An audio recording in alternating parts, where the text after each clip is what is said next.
तो guys Sunrisers Hyderabad versus DC के match को डिस्कस करने से पहले कर लेते हैं जो मैच खत्म हुआ सीएसके वर्सेस एलएसजी की बात।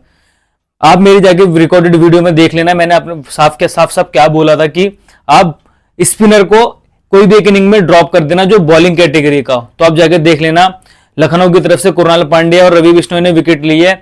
वहीं जब बाद में सीएसके ने बॉलिंग कराई, ना रविंद्र जडेजा को विकेट मिली ना मोइन अली को विकेट मिली। तो गाइस जैसा कि मैं बोलता हूं कि पिच रिपोर्ट बहुत जरूरी होती है अगर आपको ग्राइंडिंग में बेस्ट टीम बनानी है। तो देख लो आज भी वही हुआ, सेकंड इनिंग में जब सीएसके ने बॉलिंग कराई तो उनके स्पिनरों को विकेट नहीं मिली जिसमें रविंद्र जडेजा और मोइन अली थे। तो गाइस मैं हमेशा पिच रिपोर्ट से रिलेटेड बात करता हूं एंड जो मेरा एक्सपीरियंस है 9 कन्फर्म प्लेयर, 4 ऑप्शनल और प्लेयर परफॉर्मेंस और इंपैक्ट प्लेयर। बाकी मैं कभी भी ज्यादा कुछ नहीं बताता क्योंकि मुझे पता है player battle head to head किसी काम का नहीं है, जो काम का है मैं उससे रिलेटेड ही बात करता हूं। तो गाइस आप ग्रैंड लीग जीतना चाहते हो तो जब भी मैं बोलता हूं कि आप 10 से 12 मिनट की जो मेरी वीडियो है उसको पूरा वॉच किया करो क्योंकि आफ्टर टॉस यही चीज आपको काम आएगी, ठीक है ना। तो गाइस अब वीडियो को लंबा ना करते हुए कर लेते हैं मैच के बाद जो होने वाला है हैदराबाद वर्सेस दिल्ली कैपिटल के बीच। इसको हम फुल डिटेल में एनालाइज करेंगे कि पिच कैसा बिहेव करेगी, मैच कहां होने वाले, पेसर वर्सेस स्पिनर किसको कौन सी इनिंग में हेल्प है, वही बैट्समैन को कौन सी इनिंग में हेल्प है। उसके बाद इनकी प्लेयर परफॉर्मेंस जितने इन्होंने मैच खेले हैं दोनों टीमों ने, इनके प्लेयर्स ने कैसा परफॉर्म किया है। उसके बाद मैं आपको 9 कन्फर्म प्लेयर, 4 ऑप्शन और कैप्टन वाइस कैप्टन बताऊंगा। तो गाइस सबसे पहले हम डिस्कस कर लेते हैं मैच होने का वाला है। तो गाइस मैच होने वाला है अरुण जेटली स्टेडियम दिल्ली के अंदर। अगर मैं इस स्टेडियम की थोड़ी सी आपको डिटेल दे दूं, वर्ल्ड कप से पहले यहां पिच बहुत फंस के आता था, मतलब 130-40 रन समझ लो कि T20 के अंदर 200 रन बन गए। बट वर्ल्ड कप से पहले यहां पिचेस तैयार की गई, उसके बाद ये ठीक ठाक बैटिंग फ्रेंडली पिच हो गई जिसका एवरेज स्कोर 190-200 तक जाता है, ठीक है ना गाइस। पहली चीज। दूसरा, यहाँ पेसर के लिए कुछ नहीं है, पेसर तो ऐसे होते हैं यहां पर कि पेसरों का तो करियर ही डूब जाएगा यहां पर दिल्ली अरुण जेटली स्टेडियम के अंदर, इतनी बुरी पिटाई होती है पेसर्स की। यहाँ जो भी हेल्प है वो स्पिनर को, और स्पिनर को भी थोड़ी बहुत नहीं अच्छी खासी हेल्प है, वो भी दोनों इनिंग के अंदर, ठीक है ना, अच्छी खासी। वो कैसे वो मैं आपको दिखाऊंगा। देखो लास्ट आईपीएल के मैच दिखाने का फायदा कुछ है नहीं क्योंकि यहाँ पिचेस में बहुत काम हुआ है एंड जो इधर उसके बाद जो काम पिचेस पे काम है उसके बाद जो मैचेस हुए वो है 50 ओवर के world cup, one day world cup जो हमारे इधर हुआ था अभी। बट उसके बाद जो भी रिसेंटली पिछले महीने वुमेन्स प्रीमियर लीग के कुछ मैचेस हुए हैं बिल्कुल ही रिसेंटली जो अभी मार्च में खत्म हुआ है, तो मैं उसके कुछ मैचेस लेके आया जिससे आपको आइडिया हो जाएगा। देखो गाइस मैं आपको वनडे वर्ल्ड कप के भी मैचेस लगा के दिखा देता बट आपको उससे आइडिया नहीं होगा क्योंकि T20 फॉर्मेट अलग होता है, वनडे अलग होता है। तो मैंने सोचा क्यों ना वुमेन्स के ही मैच दिखा दिया जाए आपको T20 के, कि उससे थोड़ा आपको आइडिया हो जाएगा, ठीक है ना। तो अब कर लेते हैं कुछ रिसेंट मैचेस की बात, उसके बाद मैं आपको टोटल विकेट्स भी दिखाऊंगा। तो गाइस ये है रिसेंट मैचेस इन दिल्ली जो वुमेन्स प्रीमियर लीग के खेले गए हैं। 6 मैचों का डाटा लाया हूं। अब यहाँ पर आपको मोटा मोटा मैं आपको समझा देता हूं। देखो अभी इस आईपीएल में तो एक भी मैच इधर नहीं हुआ तो इसलिए मुझे ये मैचेस लाने पड़े। पहला हुआ एमआई वर्सेस यूपी वुमेन्स के बीच में, एमआई वुमेन 160 बना, यूपी वुमेन्स 118 पर आउट हो गई। फिर Gujarat women versus MI women के बीच मैच हुआ, गुजरात वुमेन 190 बना, एमआई वुमेन्स ने इसको चेस कर दिया। फिर यह Delhi women versus RCB women's के बीच मैच हुआ, दिल्ली वुमेन 181 बनाए, आरसीबी वुमेन्स 180 पर आउट हो गए, लगभग चेस करने वाली थी। उसके बाद Delhi women versus MI women के बीच मैच हुआ, दिल्ली वुमेन 192 बनाए और जो एमआई वुमेन 163 पर आउट हो गई। फिर ये हुआ था UP women's versus Delhi women के बीच, यूपी वुमेन 138 बनाए, दिल्ली वुमेन 137 पर आउट हो गई। फिर ये हुआ था RCB women's versus MI women's के बीच, आरसीबी वुमेन 135 बनाए, एमआई वुमेन्स 130 पर आउट हो गई। तो अब यहाँ पर आप देख लो कि वुमेन्स भी यहाँ 160, 190, 180, 190, फिर ये दो में 140 के हुए। मतलब अगर मैं वुमेन्स की तरफ से भी एवरेज स्कोर बताऊं तो 160-70 का। तो आप सोचो जब मेंस खेलेंगे तो अगर मेंस की हिटिंग, मेंस का जो एक्सपीरियंस है वो अलग है। तो यहां पर कम से कम 200 का एवरेज स्कोर है, 190-200 का। जब वुमेन्स जैसी 190-90 मार रही, 160, 190, 181, 190, तो यार जेंट्स कैसे पीछे हटेंगे आप बताओ। तो ये ठीक ठाक हिटिंग ग्राउंड है। अब इसके बाद दूसरा है, देख लो inning wise pacer versus spinner किसको कितनी हेल्प है। देखो पेसर फर्स्ट में 1, सेकंड में 4, फिर फर्स्ट में 2, सेकंड में 1, फिर फर्स्ट में 0, सेकंड में 3, फर्स्ट में 2, सेकंड में 4, फर्स्ट में 4, सेकंड में 2, फिर फर्स्ट में 2, सेकंड में 1। मतलब किसी में 2, किसी में 1, किसी में 1, किसी में 2, किसी में 3, किसी में 1, फिर किसी में 2, फिर किसी में 1। मतलब 4 और 4 बराबर बराबर तो है ही नहीं, 1 2 या 2 3 ऐसे हो रहा है। अब वही स्पिनर देखो, 4 फर्स्ट इनिंग में, 5 सेकंड इनिंग में, फिर 4 फर्स्ट इनिंग में, 3 सेकंड इनिंग में, फिर 5 फर्स्ट इनिंग में, ये है 1 फर्स्ट इनिंग में 1, फिर 2 फर्स्ट इनिंग में, सेकंड में 4, फिर फर्स्ट में 4, सेकंड में 7, फिर फर्स्ट में 4, सेकंड में 5, मतलब 4-5 4-5 5-7 6-5 ऐसे चल रहा है। पर पेसर का क्या है 1-4 2-3 2-1 2-4 ऐसे चल रहा है, और कहीं पे तो विकेट भी नहीं मिली। तो समझाने का मतलब यही है कि स्पिनर को यहाँ ठीक ठाक हेल्प है, पेसर्स को यहाँ है नहीं इतनी। तो अब वही सेम चीज पेसर, अब मैं अभी भी साफ बोलूंगा, बॉलिंग कैटेगरी का किसी भी एक इनिंग का सिर्फ एक ही पेसर रख लेना, दोनों इनिंग के पेसर मत रखना, क्योंकि ठीक ठाक पिटाई होने वाली है। और किसी ने देखो, मान लो इस इनिंग के भी एक पेसर ने विकेट ले ली, फर्स्ट इनिंग के सेकंड इनिंग के भी पेसर ने विकेट ले ली, एक विकेट के 25 पॉइंट मिलते हैं, 4 पॉइंट स्टार्टिंग में मिलते हैं हमें, 29 पॉइंट। ये 29 पॉइंट किसी काम के नहीं होते। जब 200 स्कोर जाता है ना बोर्ड पे, तो एक एक प्लेयर के कम से कम पॉइंट्स होने चाहिए 40-40 50-50।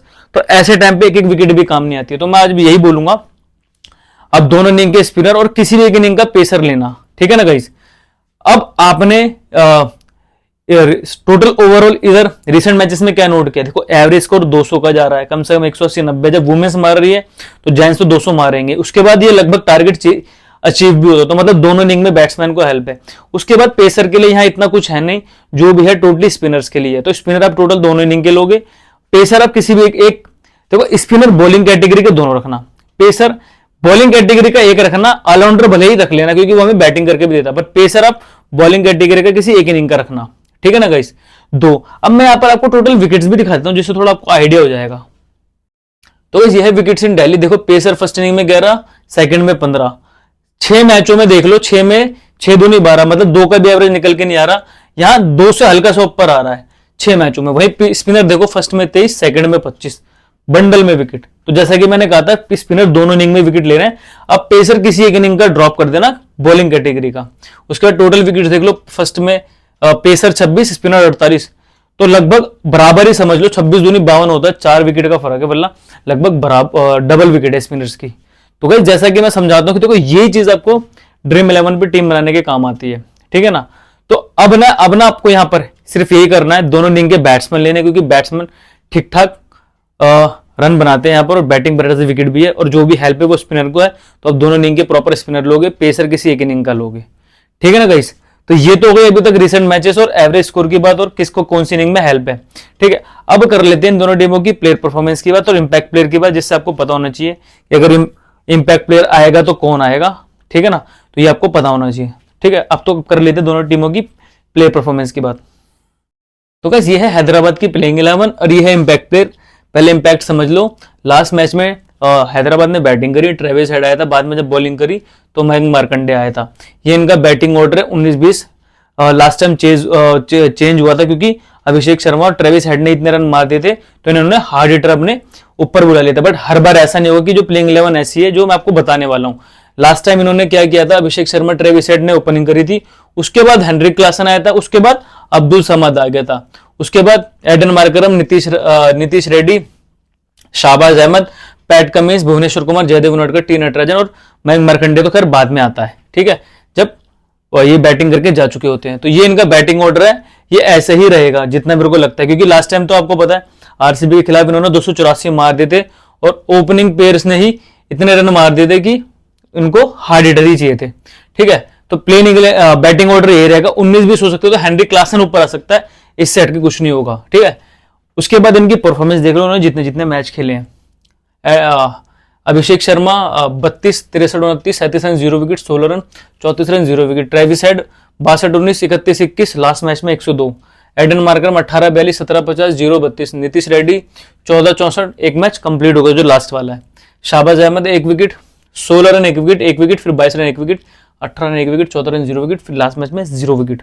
Heinrich Klaasen 63, 80, 24, 10, 9, 67। Abdul Samad 15, 29, 25, last match में 37। Pat Cummins 1 wicket, 2 wicket, 1 wicket, 1 wicket, 2 wicket, 1 wicket, फिर 3 विकेट।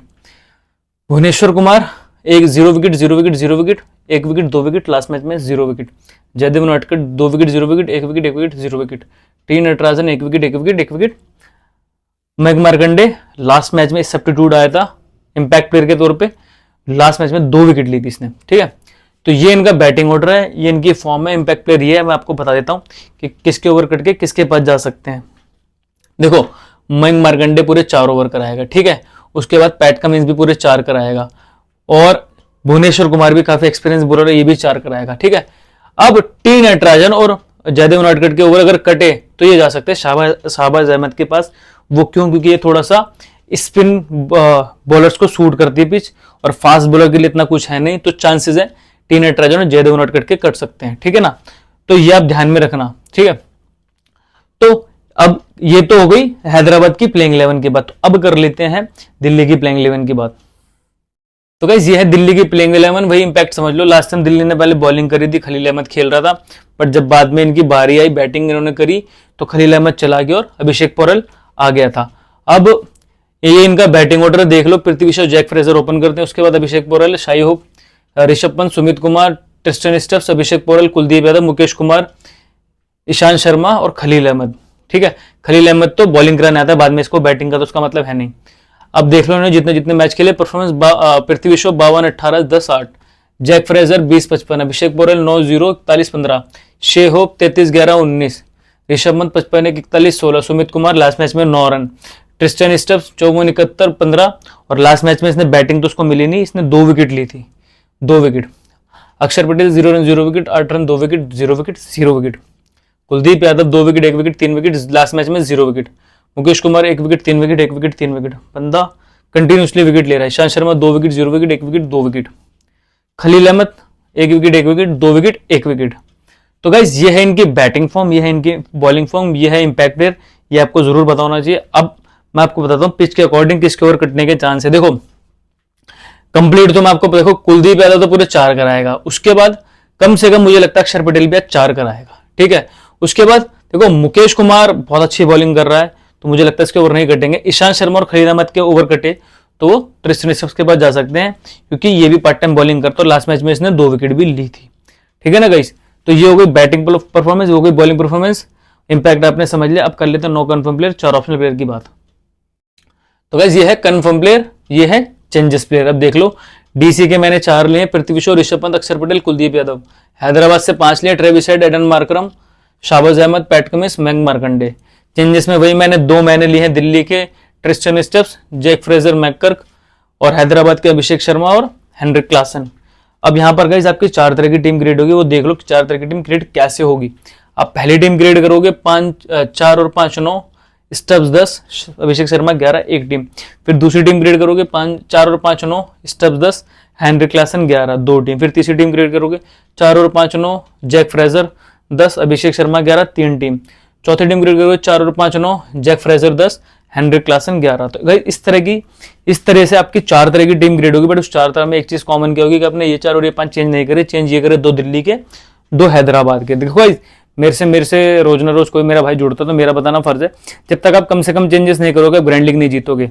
ग्रैंड लीग जीतने के लिए 2-3 टिप्स है। सारे बड़े प्लेयर अपनी टीम में मत रखो, उनको ड्रॉप करते हुए रखो। एक छोटा प्लेयर अपनी टीम में रखो, बड़ा प्लेयर ड्रॉप करो। उसके बाद कम से कम चेंजेस करो अगर ग्रैंड लीग जीतना चाहते हो। तो ये 2 से 3 टिप्स है, अगर आप इनको फॉलो नहीं करोगे कभी ग्रैंड लीग नहीं जीत पाओगे, क्योंकि मैं जीता हूं मुझे पता है, ठीक है ना गाइस। तो अब कर लेते हैं कैप्टन वाइस कैप्टन की बात। तो गाइस कैप्टन देख लो, ट्रेविस हेड, एडन मार्करम। आपको पता है ट्रेविस हेड गजब फॉर्म में, एडन मार्करम क्या है, देखो बैटिंग प्लस ये स्पिन बॉलर है, और यहाँ थोड़ा बहुत स्पिन बॉलर को हेल्प भी है, तो ये बैटिंग प्लस बॉलिंग दोनों भी कर सकता है, ठीक है। बैटिंग तो करता है, बॉलिंग भी कर सकता है, इसलिए कैप्टन की अच्छी चॉइस है। वाइस कैप्टन मैंने पृथ्वी शॉ, ऋषभ पंत को इसलिए बनाया क्योंकि ठीक ठाक बैटिंग फ्रेंडली पिच है, 60-70-80 रन भी किसी ने तेज मारे तो वाइस कैप्टन की अच्छी चॉइस है। तो मैंने पिच के अकॉर्डिंग इनको कैप्टन वाइस कैप्टन बनाया, क्योंकि बैटिंग पैराडाइज विकेट है। तो गाइस हमेशा मैं एक बात बोलता हूँ, पिच रिपोर्ट के बाद थोड़े बहुत चेंजेस खुद से भी किया करो। वो क्यों? क्योंकि 100% मैं सही नहीं हो सकता, इसलिए 20%, 20-30% खुद का भी दिमाग लगाया करो, ठीक है ना, और थोड़े बहुत चेंजेस किया करो। तो गाइस ये थी आज की वीडियो, आई होप आपको पसंद आएगी, और पसंद आई हो तो एक प्यारा सा कमेंट जरूर करना, और मेरे चैनल पे पहली बार आए हो तो चैनल को सब्सक्राइब करना मत भूलना। तो गाइस मिलते हैं नेक्स्ट वीडियो में।